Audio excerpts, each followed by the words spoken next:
the first one here, still on xenophobia. The air peace to evacuate Nigerians from South Africa for free. Air peace to evacuate Nigerians from South Africa for free.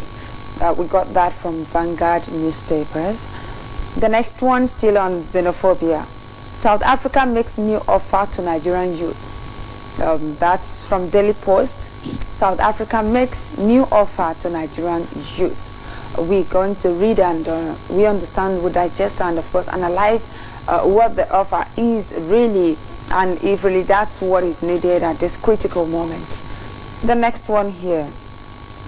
No provision for compensation, says South African minister on xenophobia. We got that from the cable newspapers. Say no provision for compensation, says South African minister.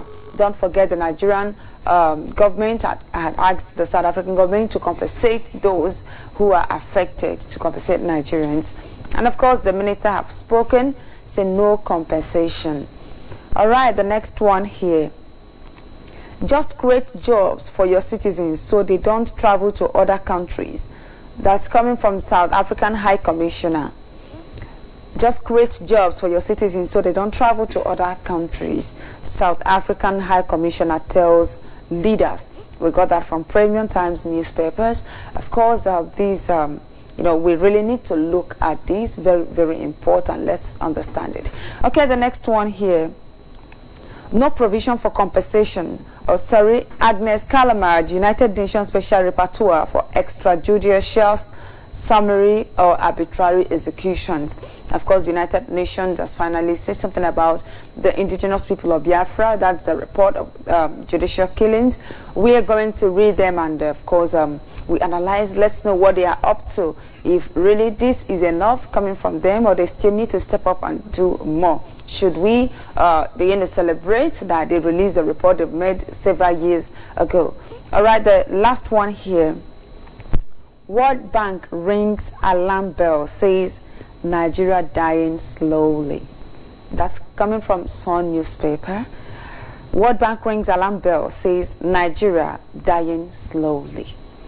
And when we tell you that Nigeria is dying slowly, when we tell you that the contraption called Nigeria is crumbling, most times it seems we are just trying to make it sweet. We are trying to quote the words. We are trying to, make it palatable. But now the international community, they've seen it, they know, and today World Bank has said it. Don't you think it's an encouragement for you to do more? Because that's what we've come here to do. That contraption called Nigeria have really dealt with a lot of people. It has killed and destroyed humans and, of course, destroyed destinies. And we will stop at nothing until that Lugaden creation is brought to naught. Today we are hearing it from World Bank. All right, so let's go to the first one. Air peace to evacuate Nigerians from South Africa for free. The Ministry of Foreign Affairs has announced that the Air Peace Airlines has volunteered to send an aircraft to South Africa from Friday, September 6th to evacuate Nigerians who wish to return to the country free of charge.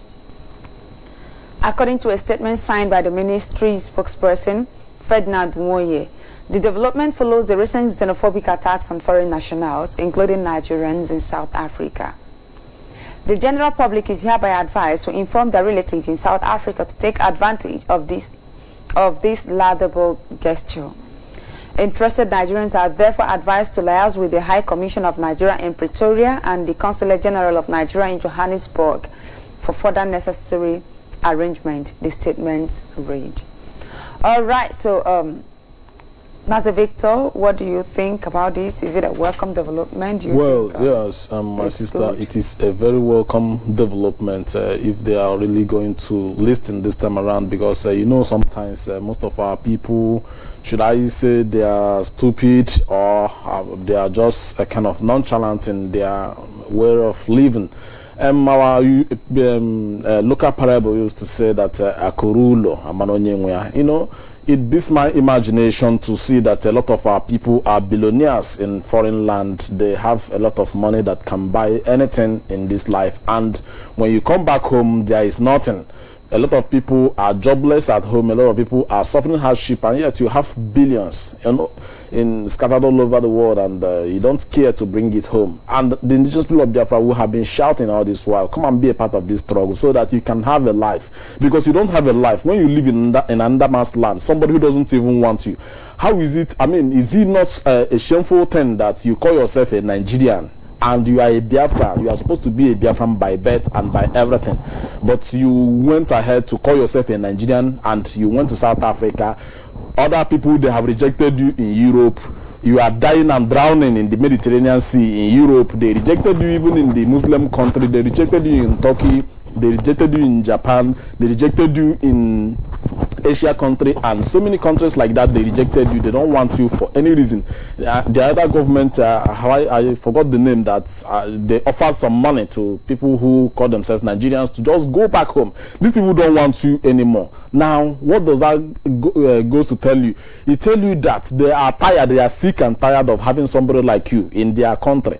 And you have a better place than theirs. You can't tell me that they are better than you, but what you have to do is to come and do the necessary thing. Yes, I know back home here we have a lot of people, we have a lot of evil people we call misleaders who kept us in this very mess. Then you can come and join hands with other indigenous people or indigenous people scattered everywhere and fight them. There are just few of them, like I keep saying it, there are few of them, and whereas there are many of us, what we needed is just to join forces together.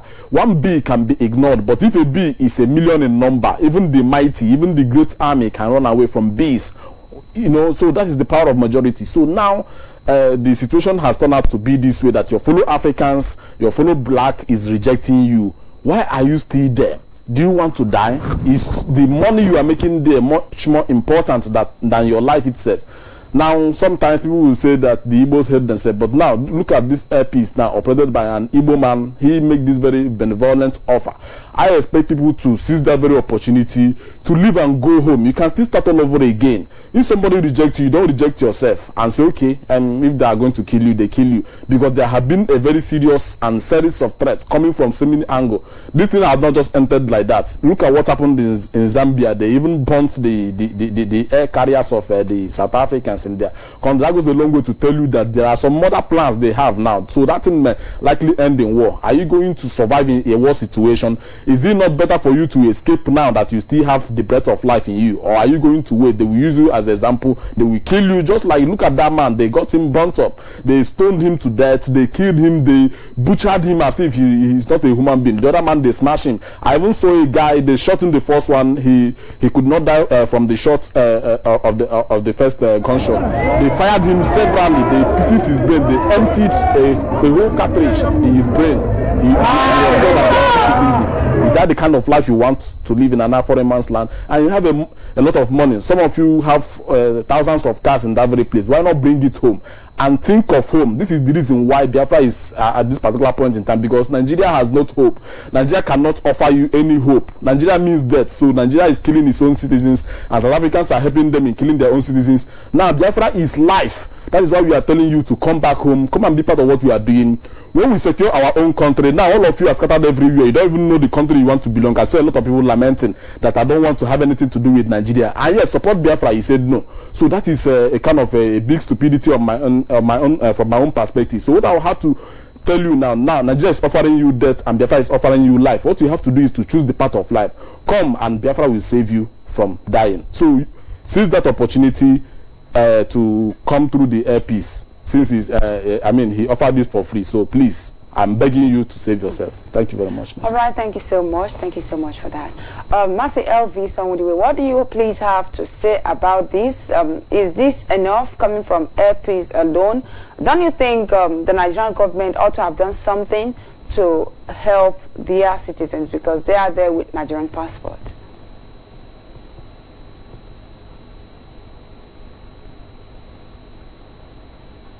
My sister, this very offer, one is in two ways. I will start by the ugly side of it. The ugly side of it is that where are they going to land? The airport in Enugu has been shut down. Are you expecting them to land in Lagos, where they will be arrested and killed we see a lot of protesters in Lagos that the Lagos State Police Command gave order to kill about 5 innocent souls and left them lifeless. And nobody said anything, where the people were kind of protesting of what the South Africans are doing in South Africa, that their government supported them.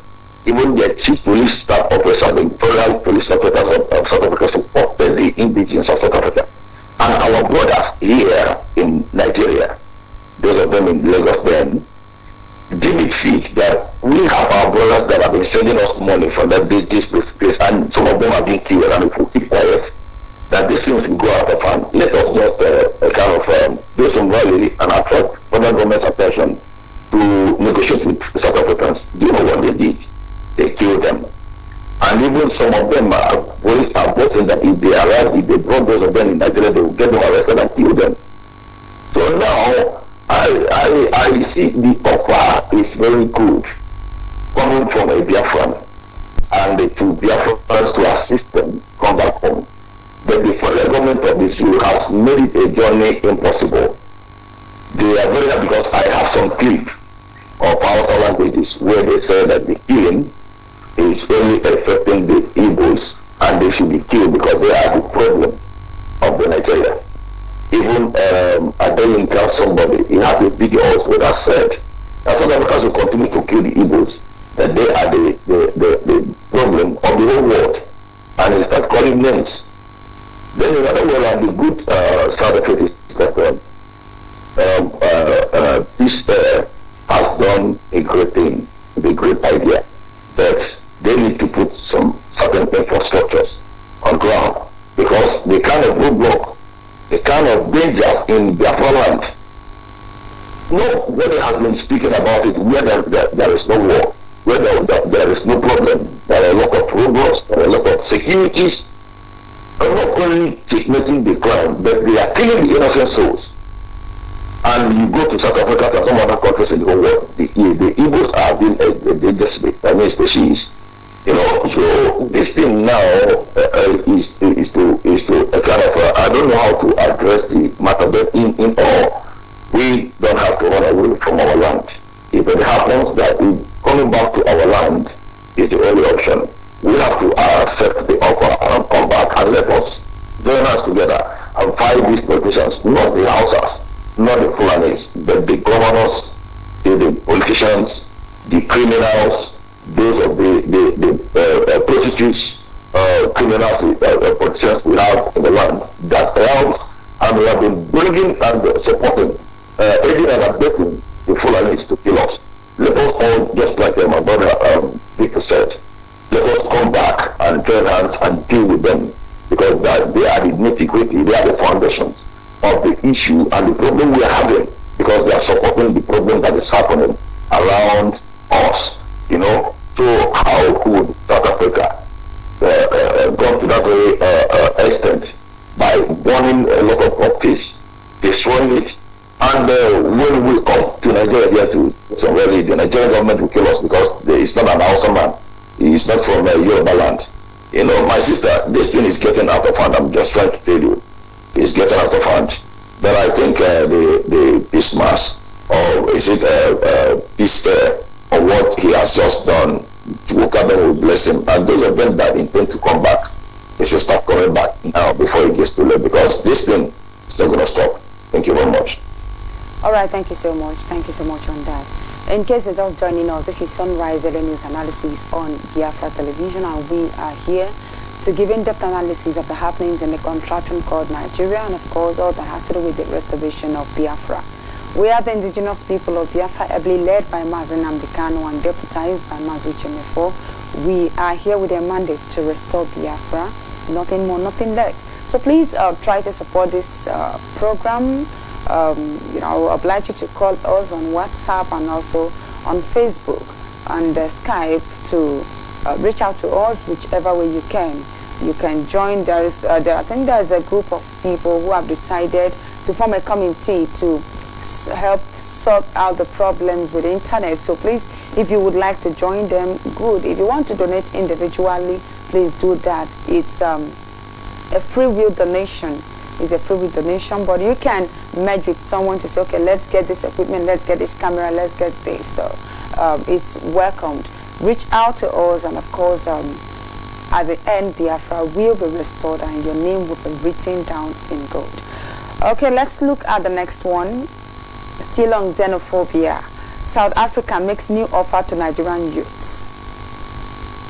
From Daily Post, that's September 5th. Bobby Morrow, Acting High Commissioner of South Africa to Nigeria, on Wednesday in Abuja, held a meeting with some Nigerian youth groups and proposed cultural exchange programs between the two countries. The meeting was organized by the High Commission in collaboration with the National Youth Council of Nigeria, NYCN, Global Peace Initiative, GPI, and Committee of Youth on Mobilization and Sensitization, and National Association of Nigerian Students. While briefing the media on outcome of closed-door meeting with NANS, NYCN, and COMS, Morris said that South African government will partner Nigeria to implement and exchange programs with the youths.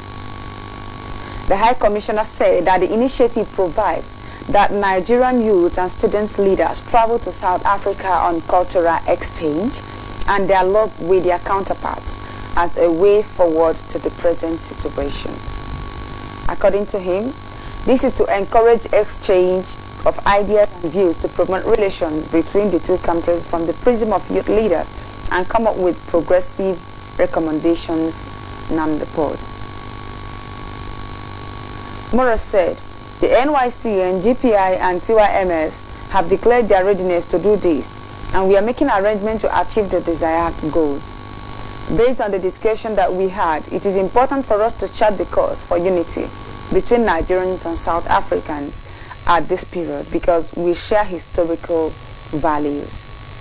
There is a need for us to cultivate a culture and tolerance and coexistence between the people of South Africa and people of Nigeria. It is important that we take advantage of the dialogue that we have had today to rebuild the much-needed social engagement. It is important to educate the youth of South Africa and Nigeria to understand the history of cordiality shared between both countries, and by such means, there can be appreciation. Also speaking, Mr. Bala Shagari, President of NYCN, said the meeting was important for both countries to toe the path of peace rather than looting of shops and business properties. We believe that it is important that we engage in discussion with the South African people to profess solutions to xenophobic attacks rather than escalating the problem, which can bring shame to the continent. As a result of our discussion, we have agreed that we are going to South Africa to hear from them directly and also get to the root cause of the problem and bring an end to it, Shagari said. He said that solution to the crisis should not just be left for governments of both countries alone, but urge youth to key into platforms for engagement in discussions to chart the way forward. Also, the Director General of CYMS, Obin Nawaka, promised to produce comprehensive reports from the program and submitted to governments of both countries. This issue about xenophobic attack is not just for governments alone. It is the youth who can really profess solution to it, and they should not be left behind. Okay, so what do you think about this latest development, especially the statement? This issue about xenophobic attack is not just for governments alone. It is the youth who can really profess solution to it, and they should not be left behind. Now, if they know the youths have solution, they can profess solution, don't you think it's better they start from home, you know, preferring solution to the problems from the tap root before going international?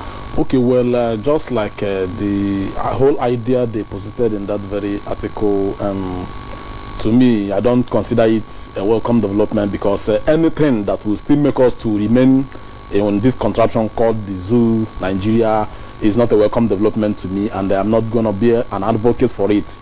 The only thing I am advocating for is for Biafrans, who are even the main people involved in all of this, because The Hausa Fulani with their cows are not in any way affected by all that is going on in South Africa. Everything is still all about Biafrans, and it's still, in that same Biafran, you will see somebody that call himself Ezigbo of one stupidity organization or the other, telling the fellow others not to be a part of Biafran agitation, and that is exactly where I'm having problem and issues with them.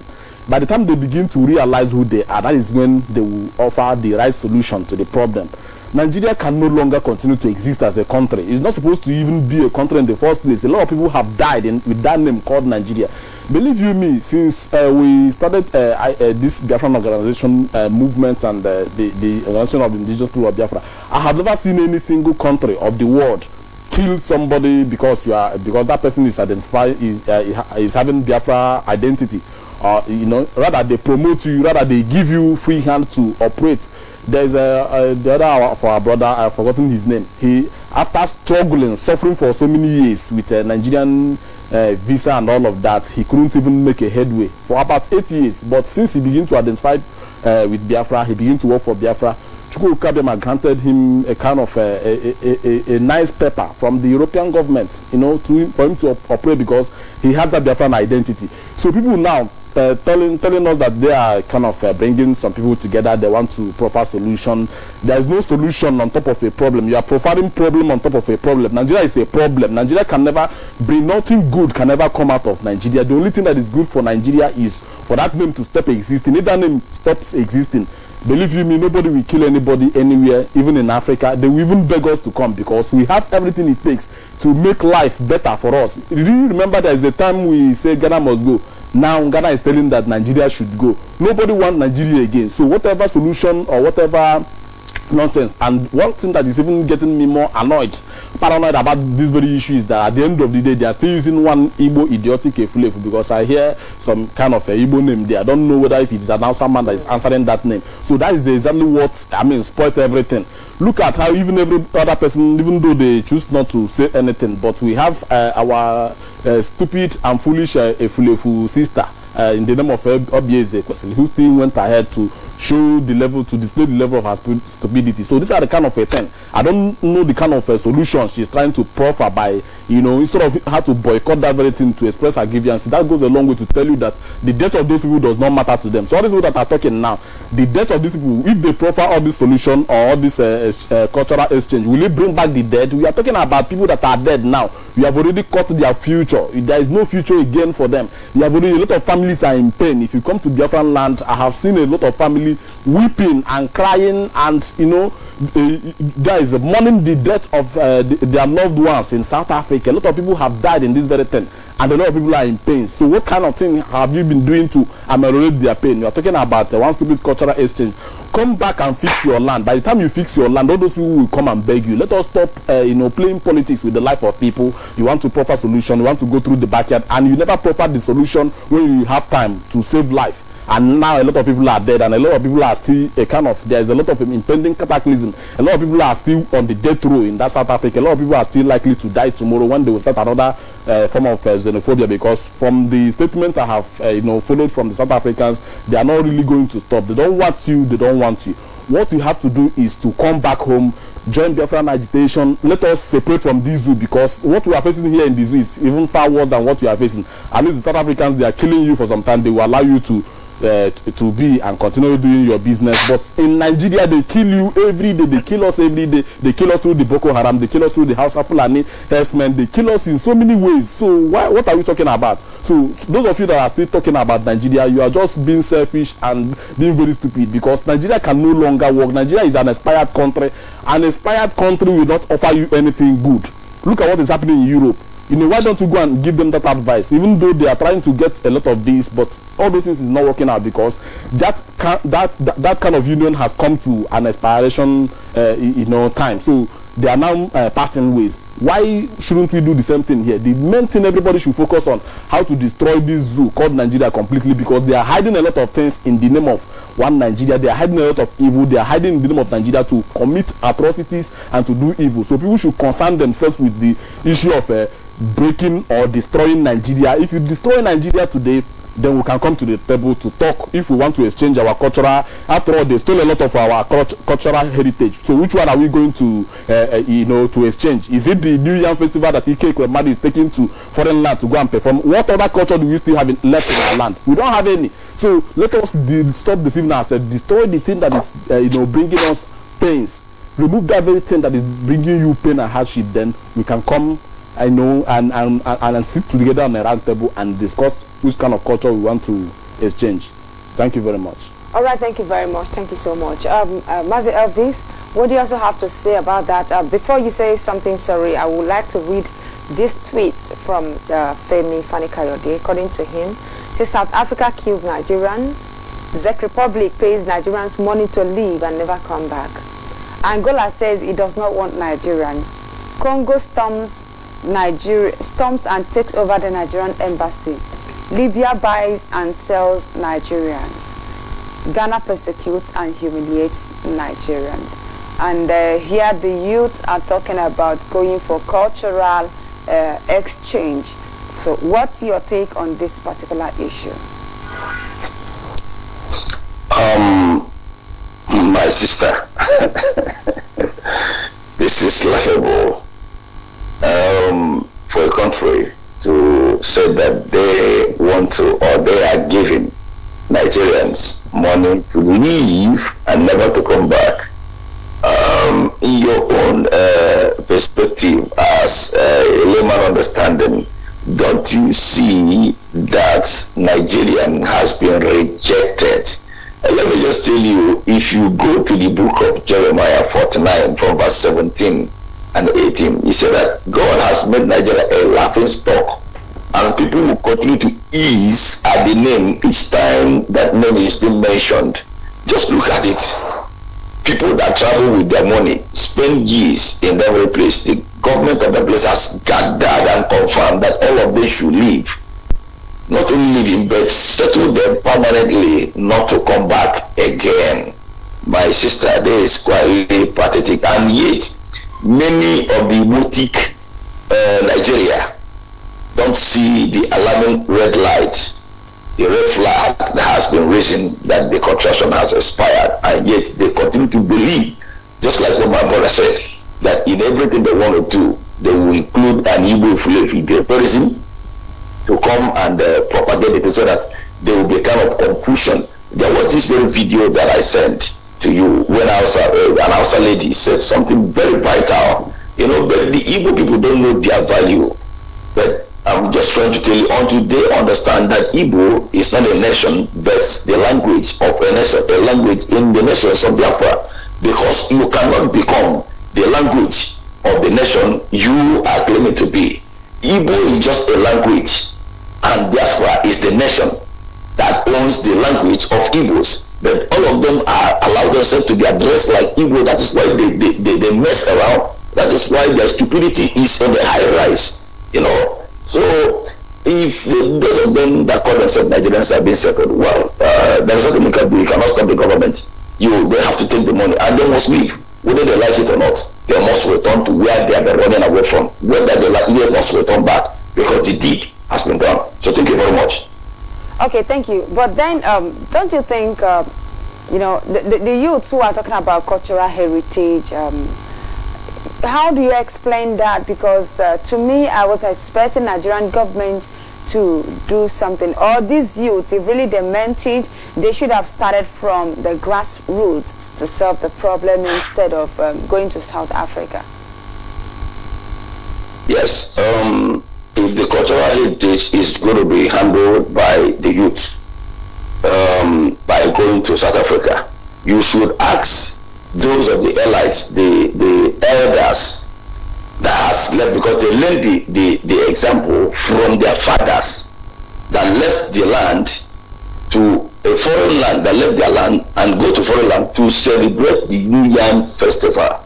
So if such a thing, because our culture now, our inheritance, heritage right now, and our dignity is now a kind of celebrated, accepted, and in a foreign land.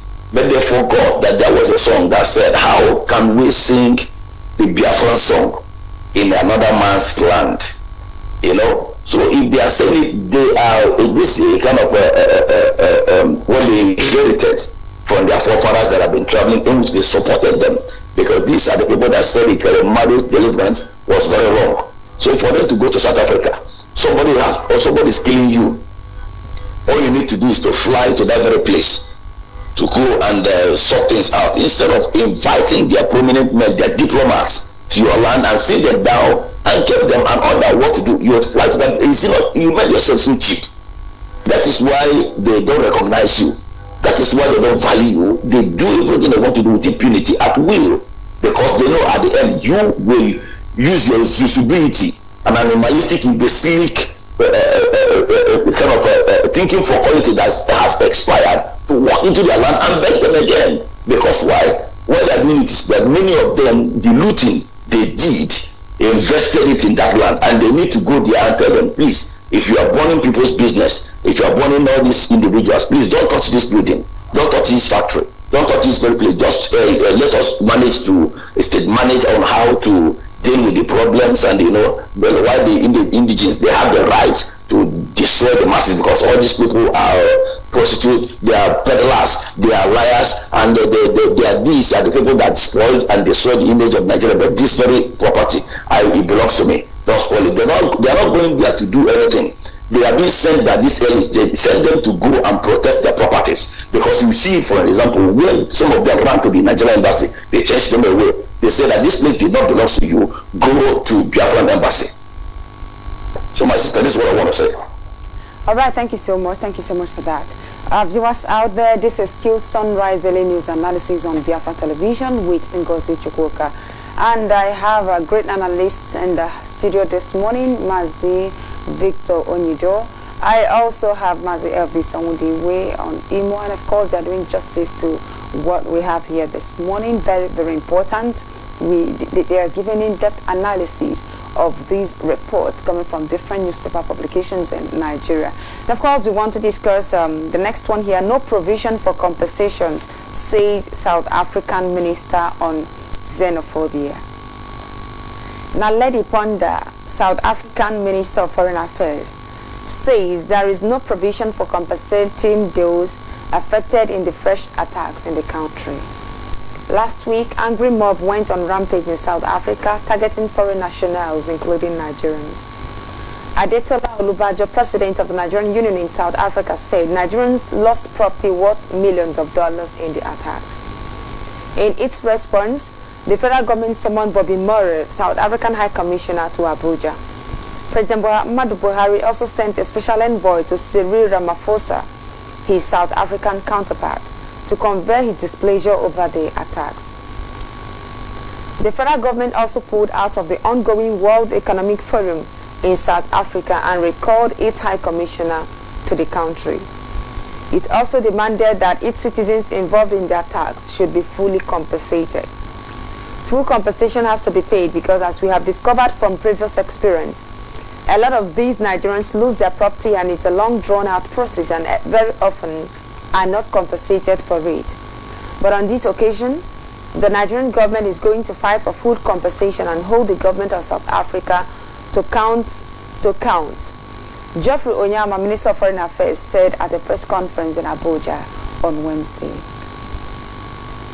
The South African High Commission in Nigeria suspended operations on Thursday morning following attacks on MTN, ShopRite, and some South Africa-owned businesses across the country. Commenting on this, Pando said she was in touch with Nigerian authorities to try to restore calm. She also said efforts were in place to address the unrest in South Africa. There is an Afrophobia we are sensing that exists. There is resentment, and we need to address that, Reuters quoted Pando to have said. Okay, so talking about no compensation, what's your take? What message do you think these people are passing to Nigeria? Well, they are passing a very simple message. The same message Nigerians are passing to Nigerians. That is the same message the South Africans are passing to Nigerians, because you don't expect them to do something different. When they killed a lot of Biafrans in Kano State, was there any compensation? Do you know how much we lost in Kano State alone? When they killed us in Jos, do you know how much we only in 3 states of the north, the property belonging to Biafrans worth over 45 trillion naira. And whereas if you put all the properties, all the investment made by these useless Hausa Fulani people and the Yoruba people put together, it's not to 50 million naira. So what are you talking about? There have never been any compensation. Even after the war, how much did they give us? People that have billions and trillions in their account, they end up giving them 20 pounds. What is 20 pounds to compare with what they have lost in the war? Now, when the South Africans choose to throw that part, we don't have to put all the blames on them. We have to put all the blames on the main perpetrators who started all these things, because it is out of the hardship, out of the evil condition they subjected our people into, that our people, they don't have any other hope in their own father's land, that they have to run away, you know, trying to escape, like the son of Fela Kuti said the other day, that if you see people going out of Nigeria, they are not just going out for the purpose of asylum seeking, they are going out because they want to escape. They want to escape death, because if you continue to stay in Nigeria, you know, death might visit you at any time and nobody give a damn about what happened. How many people have Dangote trailer been killing in our land? Is there any compensation?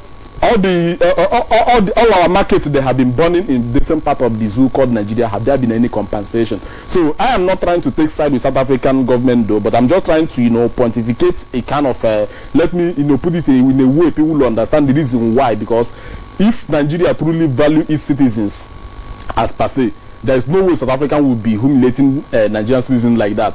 What South African citizens are doing to Nigerians right now, even Nigerians cannot do that to South African citizens. That is the truth of the matter. They can do it to Nigerians. They can do it to their own people. That is the problem. So because they are not really Nigerians. Yes, because they are not really. They are Biafrans. Okay, look at now. They are talking about compensation. If truly they are sincere, because by the time I begin to hear Buhari made a statement there, that is the man in Asoro, and he made a statement with Sri Ramaphosa. That is when I begin to, you know, shake my head and say, this one is is Photoshop kind of statement, because the man is he went to Japan through Photoshop and he came back through Photoshop. So there is nothing impossible for Femi Adesina, the master of all liars, the master of Photoshop. He cannot do.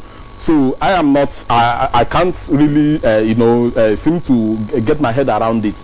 Now it is the people that have to understand that even the government itself have passed a vote of no confidence. Okay, look at how many people they killed. Look at how many several billions of South African rand they lost in that very thing. The government cannot even take a very strong, drastic measure to show how painful it is for them to, I mean, for their citizens to be treated that way. That goes a long way to tell you that these people belong to the 5% who did not vote for Buhari, and they don't have any mercy for them. Go to their wars. You see a lot of them are rejoicing. Nobody is even condemning what is happening. So it is needed for us to pick up our broken pieces, to pick up what is left of us, because I know nothing much is left again, but then the little that is left, we have to pick up ourselves together and know where we belong. We no longer belong to Nigeria, we belong to Biafra. That is the message I want the South Africans to get. I mean, the Biafrans living in South Africa, because if the Hausa people, they don't travel, all the people that are affected are the Igbo people. That is the Biafrans. All of you should come and join what we are fighting.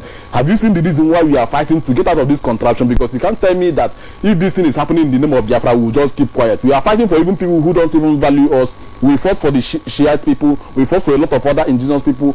Now, why can't we fight for you?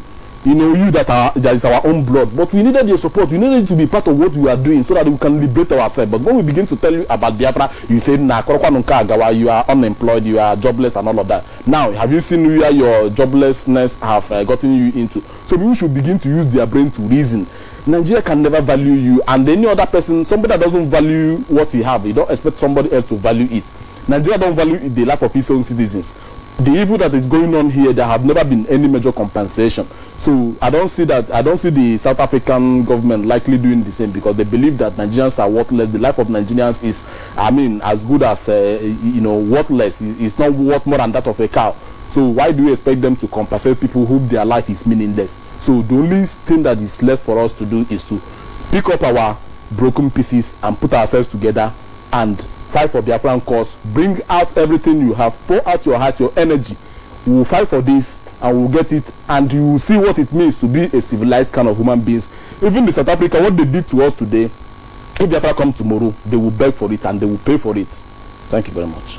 All right, thank you so much. Let's look at the next one here. Just create jobs for your citizens so they don't travel to other countries. South African High Commissioner tells African leaders. South African High Commissioner to Ghana, has urged African governments to create jobs for their citizens to prevent them from traveling to South Africa and other countries to seek greener pastures. She was reacting to the recent xenophobic attacks in South Africa when she made this statement. She said, "And this starts from poverty. All of our countries must create jobs and opportunities for their people so that we don't all flock to one country because the one country would not be able to cope. If all of us were coming to Ghana, would you cope? Would you? That's why I say it's crime. It's poverty in Ghana, in South Africa, in Zimbabwe, in Nigeria, everywhere. And then people will leave these countries and any other country and think they can find something in South Africa," she added. Zingwana said it was wrong for anyone to attribute the violence being recorded in South Africa to hatred of other African nationals. She said the attacks were not directed to foreign nationals and that it is a crime associated with poverty. We have a responsibility, all of us, to create jobs and opportunities for our people and not look at one country to do it. Okay, so what's your take? Well, my sister, I will say that I agree with her in some point that she made there, because she doesn't even have to tell the zoo if the zoo were to be a country in the first place. South African is not even supposed to give them that advice to create jobs for their own citizens. If other people are doing okay, have they been doing that to Ghana? How many Ghanaians are lost in that very war? It's absolutely none. Because Ghana have been able to pick up their little broken pieces and fix themselves together. I could remember some couple of years back when 8 million Ghanaian cedi is worth less than 4,000 naira. So what are we talking about now? Ghana is matching head to head with the dollars. Their Ghanaian cedi is matching. If you have one Ghanaian cedi, 10,000 naira is worth. 10,000 Nigerian naira is worth 124 Ghanaian cedi. So what are we talking about? This thing is achievable. This thing is what people can do. But it's just that we have some, should I even call them some myopic kind of people or some stupid sort of people who cannot reason, you know, with the brain they have. They keep on thinking in the other angle. In as far as I am not supporting whatever kind of thing, because you don't have to take the life of a human. Nobody should have to lose his life for you to prove a point. So I condemn totally what South Africans are doing. But on the other hand, the zoo called Nigeria doesn't value her own citizens. That is why it can never create job for their own citizens. What they do is to loot our money, take it to the foreign countries, and it will all be there for the rest of their lives. So what is left for the citizens is to also pick themselves up. Because when I keep pointing to the citizens, if there is nothing you can do, if there is nothing the government can do for you, there is little you can do for yourself. What you can do for yourself is begin to ask those governments questions. It beats my imagination to see the citizens, you know, questioning the indigenous people of Biafra for what they did in Germany. That goes a long way to tell you that our people are still very far from, you know, from reality. Because if you cannot appreciate, if you as a poor man, as another citizens who have no future in Nigeria cannot appreciate what the indigenous people of Biafra did in Nuremberg, Germany, then it means that we are in a very big mess. So for South African government to begin to tell Nigerians to create jobs, that is a very laughable situation. That goes a long way to tell you that in Biafra, all those things, nobody can come and give us such advice, because Biafrans are very, very industrious. If you develop, for instance, the Aba province of Biafran land and develop other Anambra province of Biafran land, those two regions and other places are a very big business hub. It's a very big industrialized place for, you know, for even 1 million jobs to be created. Look at Innocent, look at a lot of what is going on in Aba. But we have wicked set of people who are not ready to fix those places and make it, you know, worth living for a human being. So what our people should do is to pick up their little pieces, come back home, join Biafran struggle, and we together bring that your wealth and invest in. We are not saying you should come and give us your wealth. No, everybody can make it on his own, because I believe that every single Biafran, every average Biafran is blessed with a lot of talent. Like our leader will always say, that it is not oil that makes a man rich. What makes a man rich is what you have in your brain, is what you have in your medulla oblongata that makes you to stand out amongst the rest, because you can use your brain to think. The South Africans, they have their gold, they have everything there, but it takes an Igbo man to travel all the way from Onitsha, from anywhere to come and start selling biscuits, granite and chewing-gum, and you'll be laughing at him. But after some couple of years, that chewing-gum and biscuit started with 5 naira, we would have been multiplied and run into 2 million. That is how brainy our people. They know how to make a dark day bright. They know how to turn around the negative situation to be a positive situation. They know how to turn sand into gold. What you see as a problem, Biafrans see it as a solution. So joblessness or unemployment is not even our problem. What is our problem now is to be free. If we are free, we can create more than enough employment opportunity for our own citizens. Not Nigeria. Nigeria doesn't have a plan for its own citizens. Even if you follow the constitution, the kangaroo concocted constitution of the so-called Nigeria, it doesn't have any hope. As in the citizens, they are just completely hopeless and they useless. They don't have anything the government can offer to them. So what they have to do is, as the citizens of the so-called Nigeria, you go back to your indigenous places and make sure you fix things in order. Gather together and pass a vote of no confidence on these useless leaders, and all of us will be free. Thank you. All right, thank you so much. At this moment, we'll embark on a short break. We'll urge you to stay with us. We'll be right back. Our democracy is in trouble because Abacha don't resurrect. Man, I'm getting so good problem. Like a fella don't look at it. My people suffering and smiling. Nobody won't fight for the right. Every man they fear to die, but if you check, some are living dead. Our biggest problem is religion. Many Christian leaders they manipulate, while some Muslims have been brainwashed. Save the key, they will make heaven. Says now on the top grass, they make Ghana they show class. Says the whole giant take this snow, because you make leaders on the sleep. If a president is lifeless and his cabinet are heartless, all the agenda they are the ruthless. How we go take over? How we go take see front? As our president is lifeless and his cabinet are heartless, all the agenda we the ruthless. How we go take over? How we go take see front? Which way? Nigerians which way? Which way? I better buy the next level. Which way? Why which way? Which way? I beg you buy the next level. Then I'm hollow. I got the hollow. If you're not ndala, oh no chala wala. Always on point. See already know. Man of choice. Now me there, yes.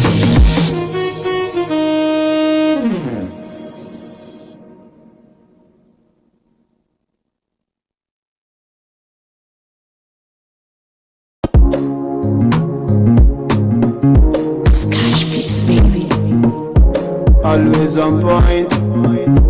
You already know. At all times, I speak truth. Like I've always said, if you speak the truth, you die. If you lie, you die. It's better to speak the truth and die. KCP2. If a president is lifeless and his cabinet are heartless, all the agenda they are the ruthless. How we go take over? How we go take see front? As our president is lifeless and his cabinet are heartless, all the agenda we the ruthless. How we go take over? How we go take see front? Which way? Nigerians which way? Which way? I better buy the next level. Which way? Why which way? Which way? I beg you buy the next level. We say we no one go again. Voices say we must go. Shall we go with pains? Tell us for this go slow. You promise for your next level. Say you go make sure say you shame devil. But there is nothing about you that is truthful. Such your next evil. You never recover from your change. When you carry on so put inside cage. Every man expect to see another face. Pass you flip your pair for the next page.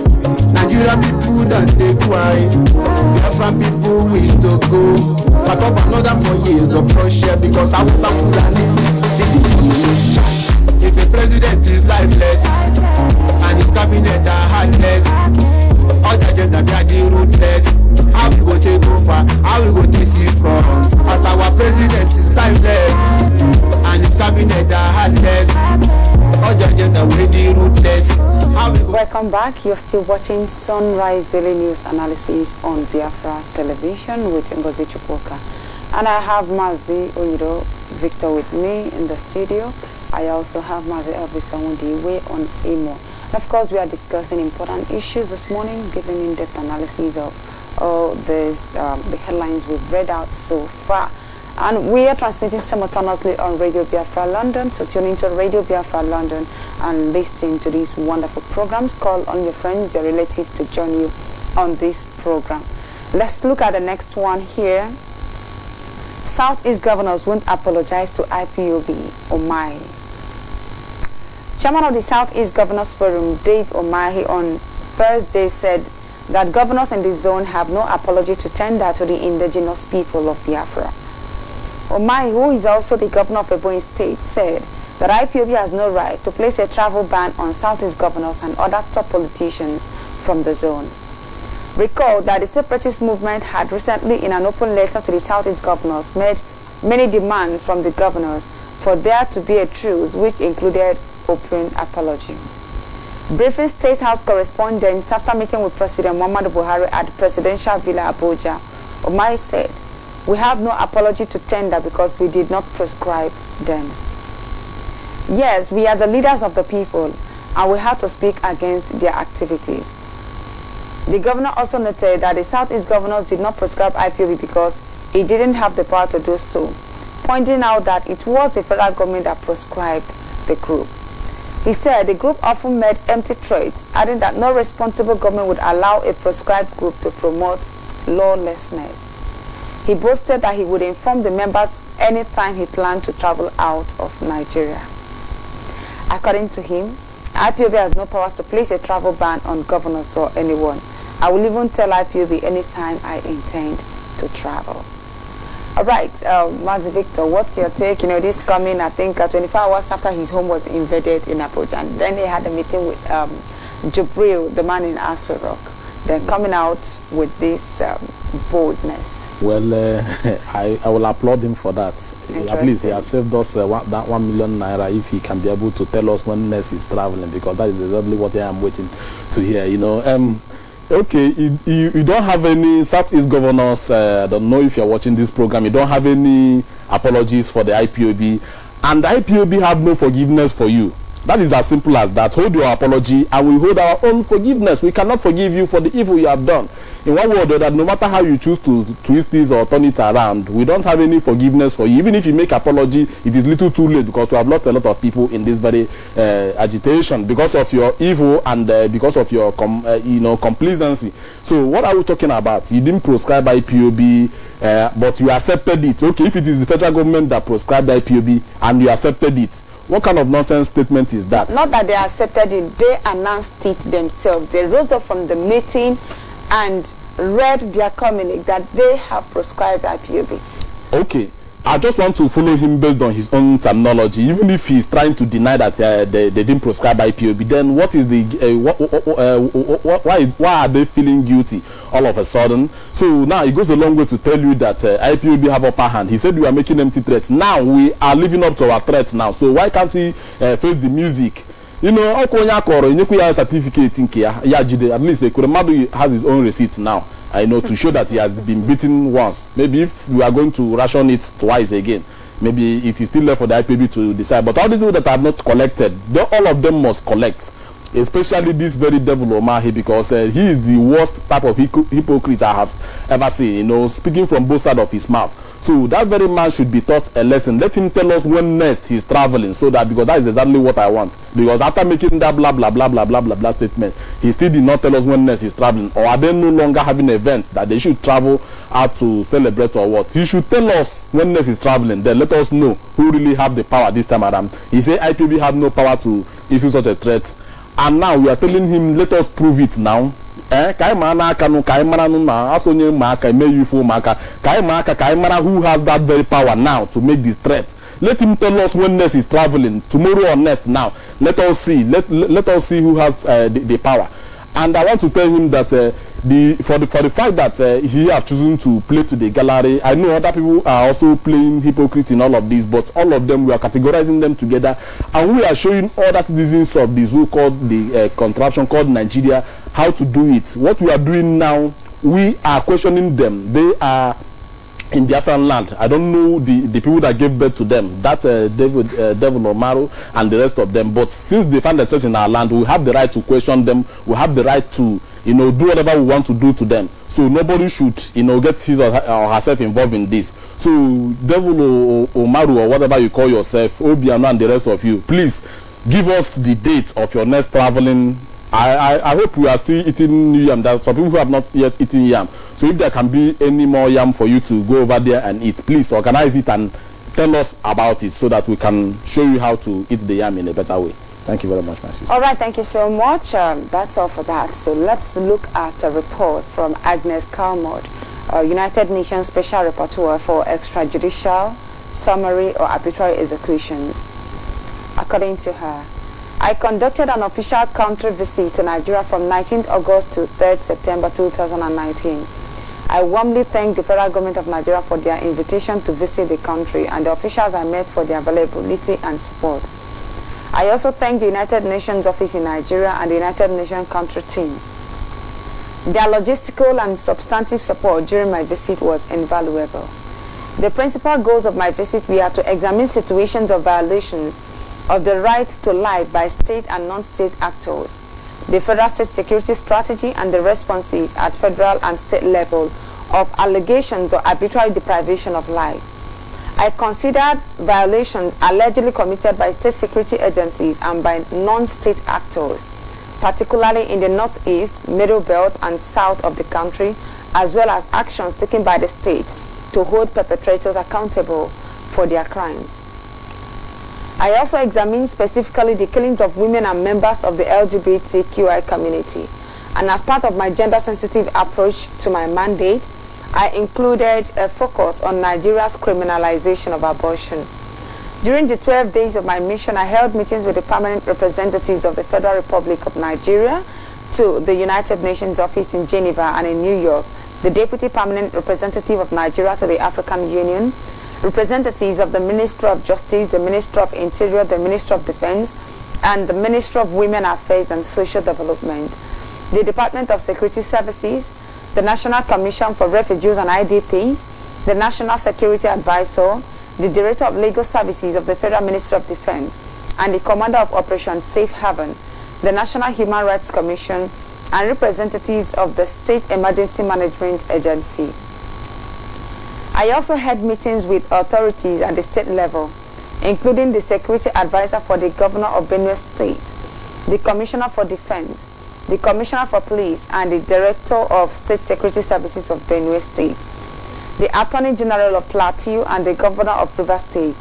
I met with members of the diplomatic community, international, regional, and national human rights organizations, with women and men working for human rights at the grassroots level, with community and religious, media workers including journalists, activists, LGBTQI individuals, internally displaced women and men, and with victims of human rights violations and abuse, including survivors, eyewitnesses, and family members whose relatives have been brutally killed. These preliminary findings have been presented today to the authorities as part of the end of mission debriefing. The official final report will be presented to the Human Rights Council in June 2020. I am looking forward to engage and work with the government and all relevant stakeholders to receive more information and clarification on these preliminary observations. Overview. The overall situation that I encountered in Nigeria gives rise to extreme concern. By many measures, the federal authorities and the federal and the international partners are presiding over an injustice pressure cooker. Some of the specific contexts I examined as simmering: the warming signs and flashing bright red, increased numbers of attacks and killings over the last 5 years, with a few notable exceptions, increased criminality and spreading insecurity, widespread failure by the federal authorities to investigate and hold perpetrators to account, even for mass killings, a lack of public trust and confidence in the judicial institutions and state institutions more generally. High levels of resentment and grievances within and between communities, toxic ethno-religious narratives and extremist ideologies, characterized by dehumanization of the others and denial of the legitimacy of the other's claims. A generalized breakdown of the rule of law, with particularly acute consequences for the most vulnerable and impoverished populations of Nigeria. Over the course of its tumultuous history, Nigeria has confronted many challenges and much conflict, including military rule and masculines. It has also experienced economic boom and considerable economic growth, particularly in the 1990s, thanks to its oil resources. Perhaps it is this history that leads some commentators, analysts, and even officials themselves to downplay or ignore the warning signs, or to assume that no matter their gravity, that these will be overcome. However, the absence today of accountability functionality is on such a scale that pretending this is anything short of a crisis is a major mistake. It is a tragedy for the people of Nigeria. Unchecked, its ripple effect will spread throughout the sub-region, if not the continent. Given the country's central economic, political, and cultural leadership role. Localized and countrywide patterns of violence, killings, weak rule of law, and its brewing crisis are interviewed with, result from and come on top of a nationwide population explosion and increased rate of extreme poverty, which characterizes the reality for roughly half of the Nigerian population. This is exacerbated by the spreading environmental degradation and desertification evident throughout West Africa. It is also fed by the increasing proliferation of small and military-grade weapons made readily available as a result of regional instability and originating, according to some reports, from as far north as the Libyan conflicts. These nationwide and broader regional pressure applied against Nigerians' diverse eco-political economic systems are producing localized systems and countrywide patterns of violence, many of which are seemingly spinning out of control. They are claiming the lives of thousands and include, for instance, arbitrary killings in the context of the military conflict in the north of the country against Boko Haram and splint groups, the conflict in the Middle Belt, along with some parts in the northwest and south, between Fulani herdsmen and farming communities belonging to various ethnic groups, cultism in the oil-producing south states, and other well-organized criminal gangs. Local militias engage in mining and cattle rustling in the northwest, particularly Zamfara. The repression of the indigenous people of Biafra, the Islamic movement of Nigeria, and the movement for the survival of the Ogoni people, the mass expulsion of slum dwellers in Lagos and elsewhere, and more generally greed-motivated policies and interventions resulting in killings, countrywide patterns, include police and military excessive use of lethal force in violation of applicable international standards, the lack of effective investigations, the absence of meaningful prosecution, and militarization of policing. Okay, and so more. So what's your take on this? United Nations coming in, what really do you think have motivated them? Just like she said in the past, others who came to gather reports, don't really see it the way it is now. So what really do you think made it so glaring that they now understand what is going on? Well, my sister, the fact remains to be seen that everything that has gotten to these very people is the handwork of the indigenous people of Biafra, but it's just that they are too shy to admit it. That is what I see from all of this. I have been patiently waiting and listening for. She mentioned Operation Safe Haven. Operation Safe Haven is a code name for the operation the military are using in Plateau State and other neighboring states, and also in Yoruba land and all of that. But she never mentioned about the Operation Python Dance and the Operation Crocodile Smile, which took a lot of life, much more than what she aforementioned mentioned. So it goes a long way to tell you that in spite of all this coming out to make this very statement, I still see some kind of a hypocrisy behind it, because the people that should have been taking the front row of this very statement that she make is the indigenous people of Biafra, because we bear the brunt, we bear the pain. If you are likening to what is happening in the area of Boko Haram, at least Boko Haram, they are armed. They are fighting with guns and bullets, RPG, and all manner of weapons, which is, of course, proudly sponsored by the Zoo federal government. So let them call it spade what it is. So now, for them to also go, you know, I had to even mention the Fulani herdsmen and the farmers' crisis. It still goes a long way to tell you that there have been a lot of hypocrites, or maybe they are somehow being misinformed, because the issue of Fulani herders crisis, it should not even come in the first place.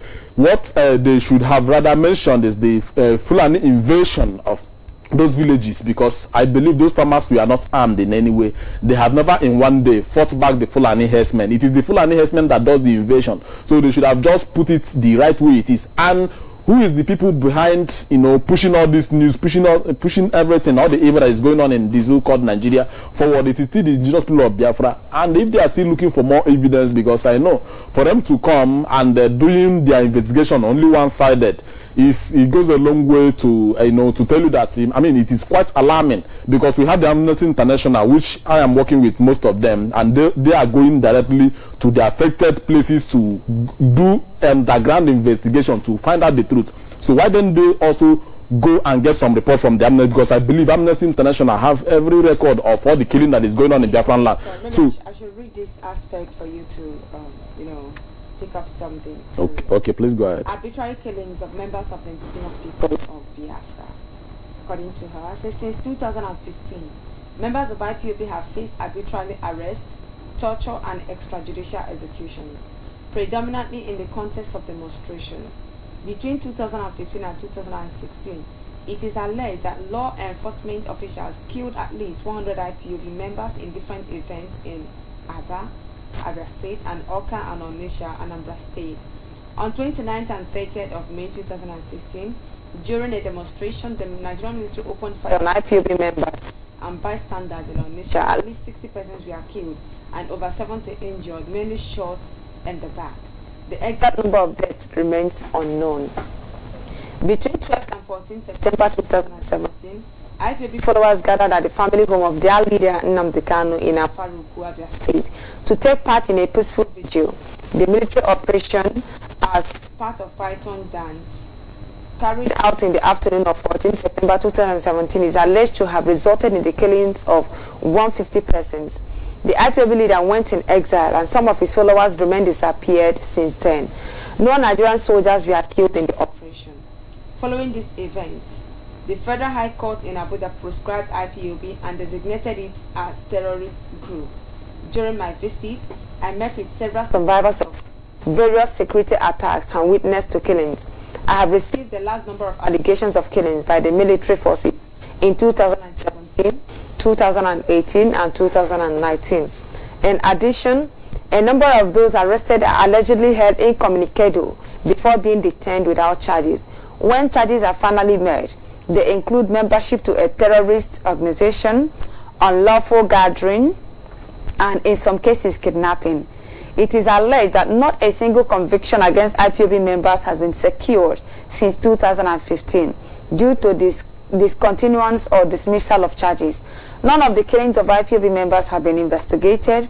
On March 8, 2018, the African Commission issued provisional measure asking the federal government of Nigeria to rescind the decision branding IPOB and its members as terrorists, as well as the prescription, and not to take any further action so as to avoid irreparable damage to the victim.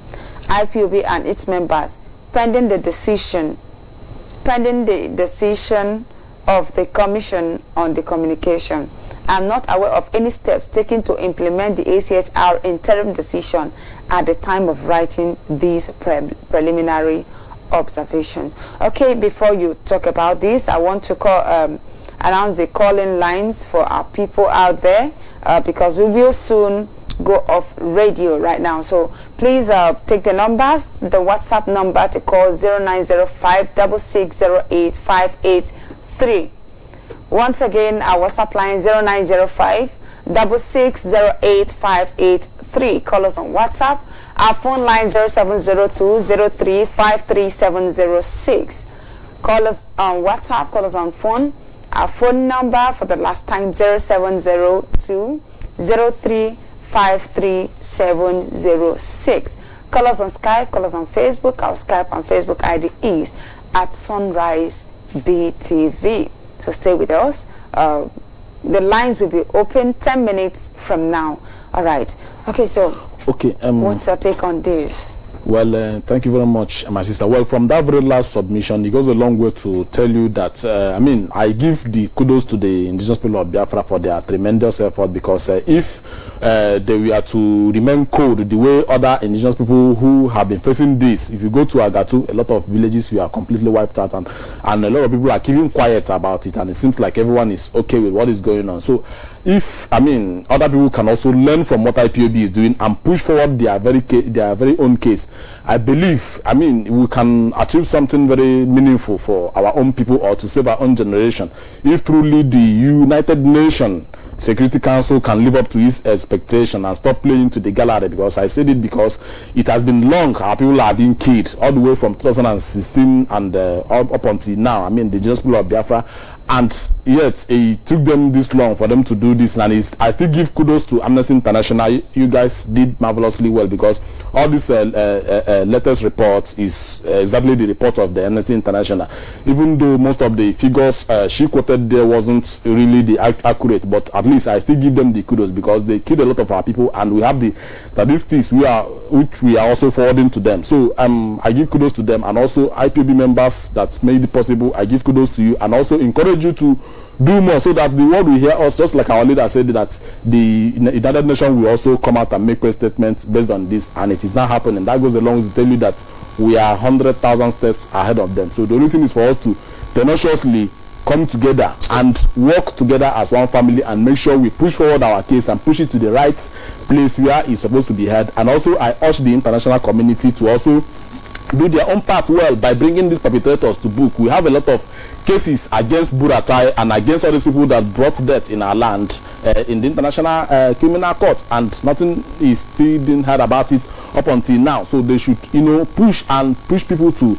do what they are supposed to do, so that justice can be served, because justice denied is an injustice to the people, whom those evil is being perpetrated on their heritage. So I encourage every one of you to keep up the very good work, and also those of you on the social media who is also doing the best you can to push forward our cases, to make sure that you equally continue what you are doing, sharing those pictures, because I thought that they would have come out to deny what is happening in our land, just like Lai Mohammed. We go and tell them that those are the pictures we take from other places. We have the videos, we have the pictures. Anytime you need it, we are going to make it available for you to see, so that you take it there, so that they will know that a lot of evil is going on in our places, and those people that are committing this evil are not being checkmated. Thank you very much, my sister. All right, thank you so much. Let's look at the last one before we open up the lines for calls. World Bank rings alarm bell, says Nigeria dying slowly. The World Bank on Thursday dropped a bombshell that Nigeria was dying slowly and tragically, living on borrowed time due to the perennial neglect of the agricultural sector and relying heavily on crude oil that belongs to yesterday. This is as the Vice President, Professor Yemi Osibanjo, assured that the Buhari administration will ensure an export-based economy, especially as it recognizes the importance of the agriculture sector to food security, job creation, and poverty reduction. He said the sector remains one of the priority areas of the government that has attracted various intervention programs under the agricultural promotion policy. The senior agriculture economist World Bank, Dr. Adetunji Oredipo, who made a disclosure in Abuja while delivering a keynote address at the Agriculture Summit Africa, sponsored by Sterling Bank PLC, said economic diversification into agriculture should be in practice, not theory, as the economy has become increasingly dependent, which has proven to both a disaster and a calamity. According to him, If Nigeria had held to its market share in palm oil, cocoa, groundnut, and cotton, the country would be earning at least $10 billion annually from these three commodities. The event was attended by the Vice President Yemi Banjo, who was represented by the Minister of State for Agriculture and Rural Development, Mustapha Shehuri, Minister of Women Affairs, Mrs. Pauline Talin, Governor of Kebbi State, Atiku Bagudu, Chairman of Sterling Bank PLC, Asue Igodalo, and the Managing Director of Sterling Bank PLC, Abubakar Suleiman. Analyzing a gloomy picture of the country's agricultural sector, the World Bank agri-economist said that Nigeria is now one of the largest food importers in the world. He said, in 2016 alone, Nigeria spent $965 million on the importation of wheat, $39.7 million to import rice, and $100.2 million on sugar importation. He added that the decision to spend $655 million on fish importation seems financially irresponsible, given all the marine resources, rivers, lakes, and creeks in Nigeria. He noted, none of the above transactions, importation of rice, fish, sugar, is fiscally, economically, or politically sustainable. Nigeria is tragically living on borrowed time, a typical case of robbing Paul to pay Peter. All right, Mazi Elvis Onwudiwe, how do you reconcile this report coming from World Bank and also that coming from United Nations, just like Mazi Victor analyzed a few minutes ago? Can you reconcile the both of them together? My sister, I will start from the United Nations of a thing. One is what we are waiting for, we Biafrans are waiting for, is the conclusion of the whole matter, which is Biafra restoration. We have been waiting, and we have waited so long because justice denial is tantamount to loss of hope and destructions of dignities and humanity. We have been hearing of this United Nations, hearing of this and that. Thank God that it seems like the rising sun has reflected into their memory to speak on behalf of Biafra. Then let us see and let us watch and see what comes out of it, because seeing is believing. Likewise, Amnesty International came up about 2 or 3 years ago to give an analyst on how our people were killed. Despite they lied, though they lied, that we thank Okabiyama that they were able to speak and say that Biafrans were killed in mass and in numbers. They were able to put some numbers which was wrong, but we appreciate that because they've been able to mention Biafra and the killing and enslavement and heinous crime and genocides that have been committed in Biafra land by the Zulu military.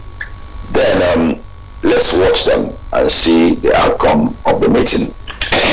Now, concerning the World Bank, where I have problem with them, is that you made mention that Nigeria has exported more food this year than every other years. I want to ask them, they are exporting food when the bag of rice is still 25,000.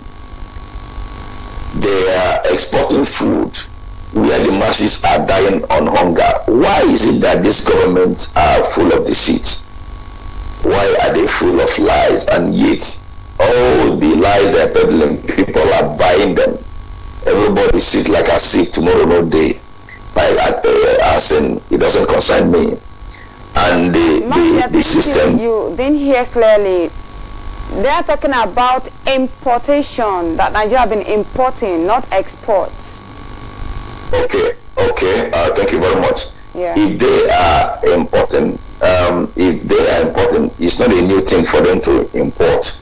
But where are those very food being dispatched? Which market are they selling them? They are importing. They say they imported sugar. while Dangote has a sugar refinery in Port Harcourt. Dangote has a factory that refines sugar in Port Harcourt. He has a lot of things he produces in Nigeria, yet Nigeria said they import. I'm not surprised. Like I said, all these things are mirage, and they're kind of full of deceit, lies, and evil perpetrations. They use that very avenue to siphon money. Nothing is being done. People are wallowing in abject poverty and hunger everywhere, and they use that very hunger as a systematic platform to enslave and subdue the masses of the entire nation by using the tyranny system. So if they tell you they import, well, we don't need to argue them, because look at the amount of money they said they have mapped out or used to import. Where did they dispatched? Because I've not seen in which market are they even dispatching it, because if Nigeria as a nation imported such a thing, it has to be given out by free of charge, like IDPs. They have to give them free of charge. But go to the IDPs right now, people are dying there because there is no food. So they tell you they import, or why are they full of deceit and lies everywhere? All they care for is to, just like as our leader, and I quote, a country that went and import sawdust. Maybe that very sawdust has turned into sugar and rice they imported. They want an import sawdust, for crying out loud. They imported grasses from Brazil to feed their cow, and the cow is more important to them than the masses. My sister, this is laughable. Nigeria has collapsed, whether they like it or not. Thank you very much. All right, thank you so much. And this is much you can take for now. We'll embark on a short break. When we return, the lines will be open for you to call in and make your contributions. Our WhatsApp line 0905660858 Our phone line 0702-03-53706. Call us and make your contribution. Skype and Facebook, Sunrise BTV. Sunrise BTV. Call us. Let's hear from you. Stay tuned. We'll be right back. How we go this it from? Which way? Nigerians, which way? Which way? I better buy you. Let's let which way? Buhari, which way? Which way? I beg you buy you. Let's let our democracy is in trouble, because Abacha don't resurrect. Nigerian so good problem. Like a fella don't look at it. My people suffering and smiling. Nobody won't fight for the right. Every man they fear to die. But if you check, some are living dead. Our biggest problem is religion. Many Christian leaders they manipulate, while some Muslims have been brainwashed. Save the kid and go make heaven. Says now you're on the top grass. They make Ghana, they show class. Says a whole giant take this snow, because you make me just on the sleep. If a president is lifeless and his cabinet are heartless, all the agenda are the ruthless. How we go take over? How we go take it from? As our president is lifeless and his cabinet are heartless, all the agenda will the ruthless. How we go take over? How we go take it from? Which way? Nigerians, which way? Which way? I better buy you. Next level. Which way? Which way? Which way? I beg you buy you. Next level. Then I'm hollow. I got the hollow. If you're not dollar.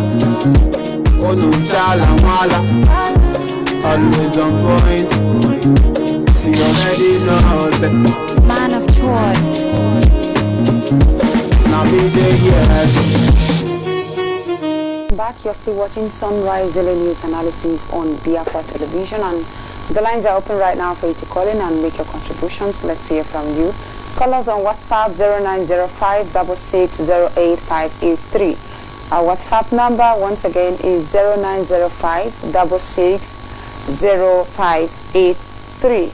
Call us on phone line 0702-03-53706. Let's hear from you. What's your take? What do you think about the topics we've discussed this morning? Phone line once again 0702-03-53706. All right, we have a call on WhatsApp. Hello, call on WhatsApp. Yeah, good afternoon.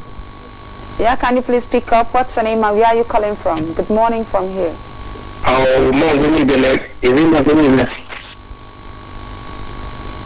Can you hear me? Are you watching this program?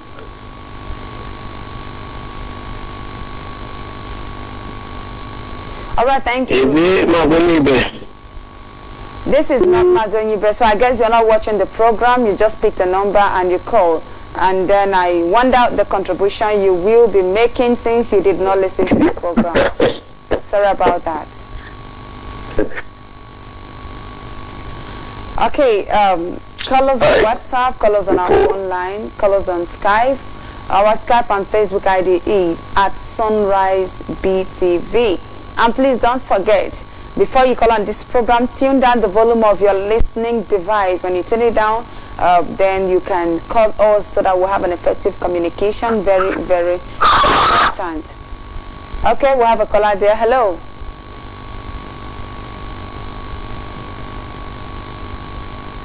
Okay, please don't forget that Sunrise Daily News Analysis on Biafra Television needs you to partner with us. We need you to support us, sponsor us whichever way you can, financially, materially. You can reach to us and we can give you a list of the things that are needed, the equipment that are needed, so whichever one you can get. Good, if you can afford them, you can still send your money, or you can join a particular people who have decided to contribute together to solve a particular problem. You can do it individually, you can do it as a group. Very important. All we want is this place to keep running. That's all we want. We want this place to keep running morning and evening, non-stop, until Biafra is restored. So please, please, please, and please, whichever way you can, we oblige you to join us to make it a reality. We are always here.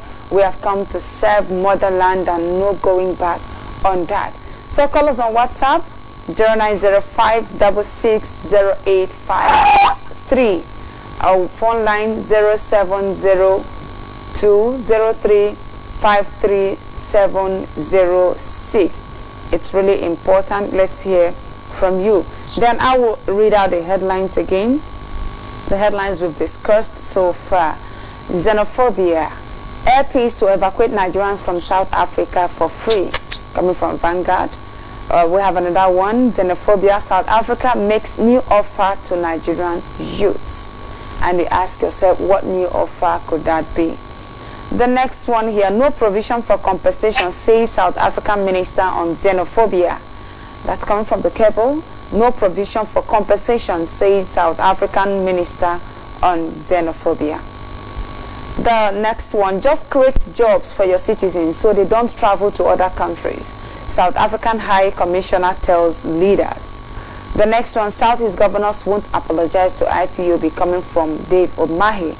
Then we have Agnes Lamard, United Nations Special Rapporteur for extrajudicial, summary or arbitrary executions. And lastly, World Bank rings alarm bells, says Nigeria dying slowly.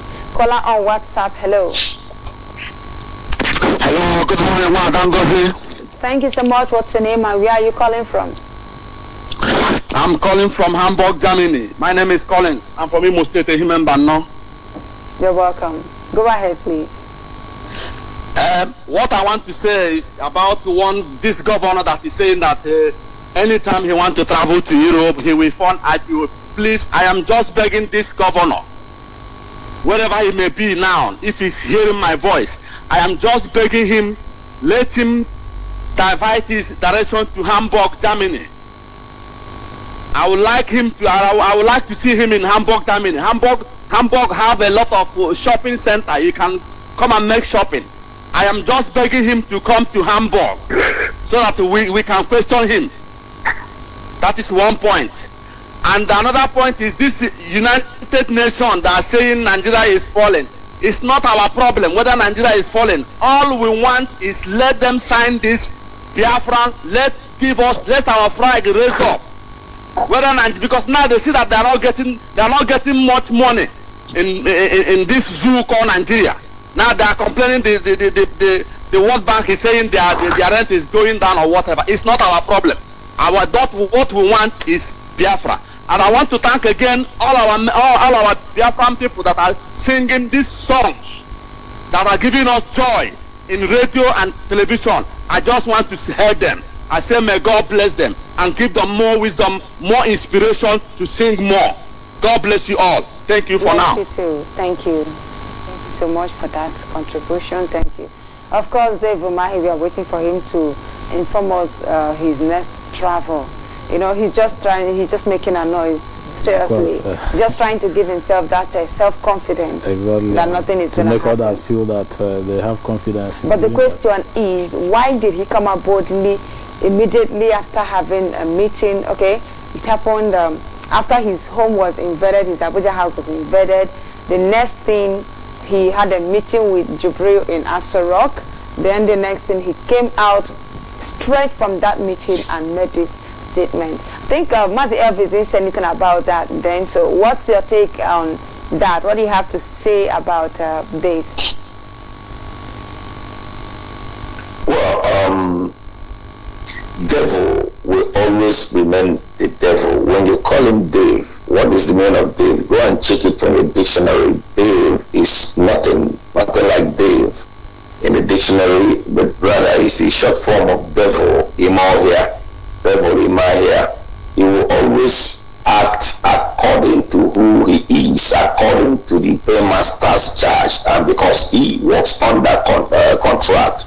Because if they are not working under contract, how they are the Northerners, the governors of the North, from the footage all the way, how many hours, the kilometers from that very place, send a signals of warning, and because of the ban of henchmen, and immediately after that very warning, his home was invaded. Just a red line alert for him to know that his life is at stake, and immediately he went to the north to meet with the Jubril. After that, the contract was renewed, and the only option is to attack IPOB, and that was the mandate they gave to him for him to secure his properties and his life and retain his office as governor.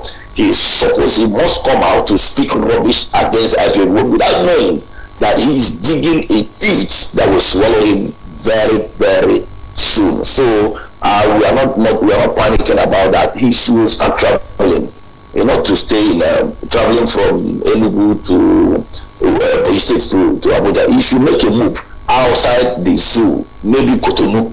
He should try Cotonou or try China. All right, thank you so much on that. Thank you so much, Mazi. Of course, the short form or the complete name is rather Dev, not Dave. He has proven himself to be incompetent, not man enough, just because his home was invaded. We know when that of Abaribe happened. Yet he didn't even come out to start saying rubbish. Of course, IPOB have a kind of supernatural power. It's either it transform anything, it makes on its way, or it destroy that thing. When IPOB come in contact with the zoo called Nigerian, the zoo called Nigeria is no longer the same. The zoo have already been destroyed in the face of the world. So Devil Umahi, coming out to make that statement, he's still portraying the fact that he's still a slave to the Hausa Fulani, and that is why they are telling him, look, if you are trying to make that statement, we have a lot of places we can hold you responsible. That's why they destroyed his house. All right, we have a call on the phone. Hello. Hello. Yeah, call on the phone. Good morning. What's the name? Where are you calling from? Hello, good morning. We can hear you. What's the name? Where are you calling from? Good morning. You're not listening. Another caller there. Hello.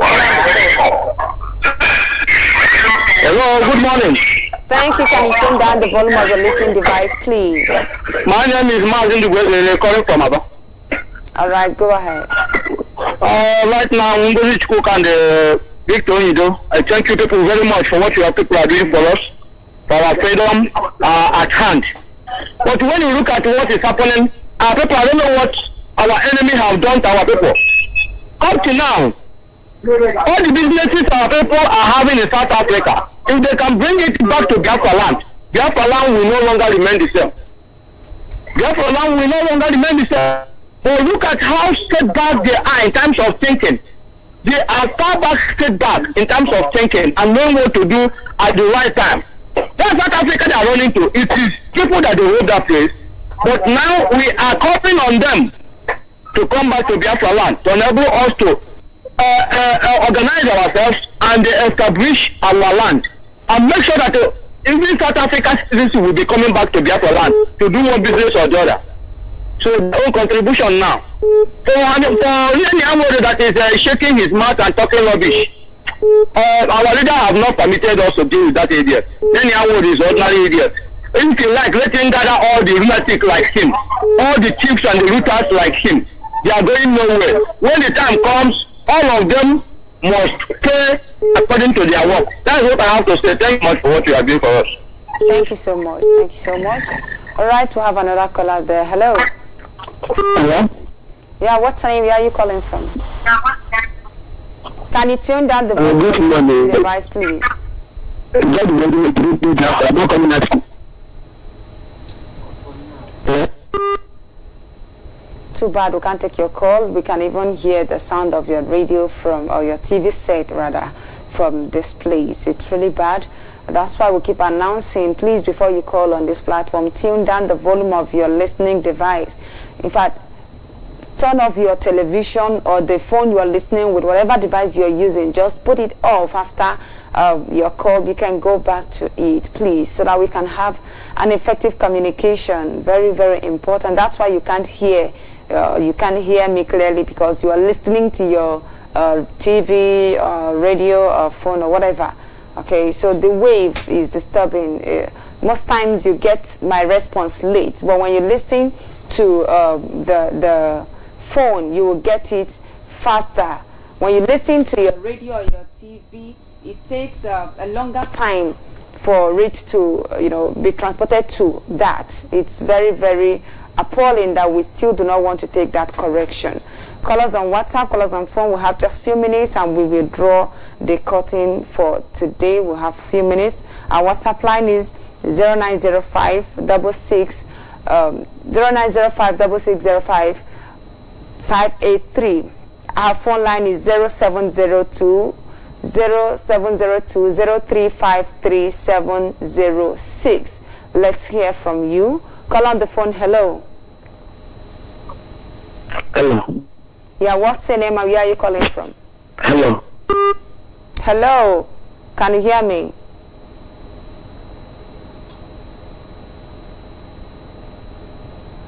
Okay, we can hear him. I think we have to draw the curtain for today. We have to draw the curtain here for today. Thank you so much for being with us. Before we go, Mazi Elvis, what message do you have for our viewers?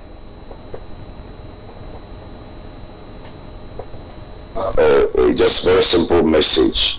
According to the last caller that just called us, there is this very phrase or word or a kind of I don't know what they always said that I kind of encounter. He said that for Nyemoto, that they are waiting for our leader. Waiting for our leader to do what? People should stop coming on this very platform and discouraging others. Our leader has said what he has said. You come on the platform here to discourage people, waiting for our leader to tell you what again. Please, we should stop kind of showcasing some inability to the Apiori family. The order has been given to you. You say that you are waiting for our leader. That our leader has not said anything concerning Nyemoto. It's like maybe you need to see your doctor. So what I want to say this time is that what I need to say to you all this very day is that remain competent, remain resolute, remain hardcore, because Biafra is making a way. International communities have recognized us.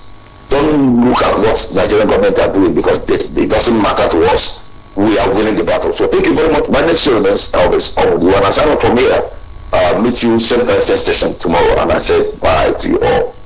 All right, thank you so much. Thank you. All right, Mazi Victor, what message you have for our viewers? All right, I wonder. My message for Biafrans is just like an appeal.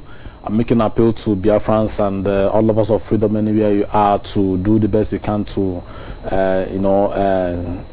support this very station in order for us to fix things so that we can serve you more better than this, because this is another problem that is meant for all of us to join hands together and fix it, because NTA, which is the engine room of lies and deception, AIT, they churn out lie every day, but the zoo government are supporting them in order to keep lying against our people. So I wonder why you cannot come out and support your own, so that we can defend you and also expose the lies. So please, I'm using this opportunity to encourage you to please do so. And I also appreciate those who are doing the best they can to make sure we solve this very problem. So I'm encouraging others to also do the best you can to channel your support here so that we can fix all this problem and serve you better. My name is Mazi Victor Onyeama. Thank you very much. Thank you so much. All right, our viewers, we appreciate you for being with us. From our crew members here, we'll say bye-bye to you. I remain Ngozi Chukwuka.